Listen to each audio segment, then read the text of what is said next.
Tingnan nyo guys, ito po ay Carter na frame. Nilagyan ko ng progressive. Progressive po itong nilagay ko dito guys. Clear po ito. Kung marawan ito, lalabas yung kulay.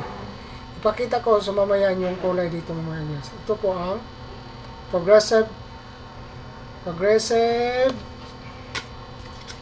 Tingnan natin. Progressive Autograph Intelligence Transition Brown. Transition Brown po ito mga idol. Ito po ang Carter frame. Nilagyan ko ng prescription na Shamir Autograph Intelligence. Light pa po ito. Kung marawan ito, lalabas yung kulay. Tingnan nyo guys. Nilabas niya yung kulay.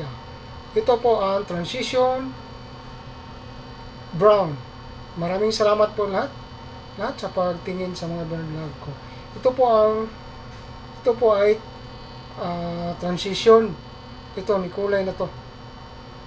Yan. Transition Autograph Intelligence. Ito.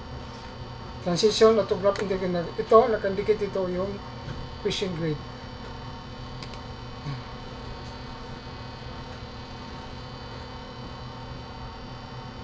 Ito ay Carter frame. Carter frame po ito na rimless.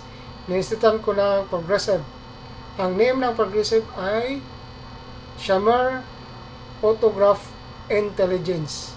Yung ni-insert ko dito sa Carter na frameless ito. Frameless po yun.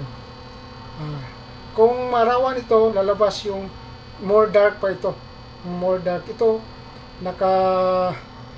transition to ito, pero more dark pa ito kung sa labas. Kung dito sa loob, na-light na po yung kulay. Parang panas, eyeglass. Yan. Maraming salamat po sa inyo lahat sa pagtingin sa mga binablog ko. See you next time mga idol, and God bless po sa inyo, and bye!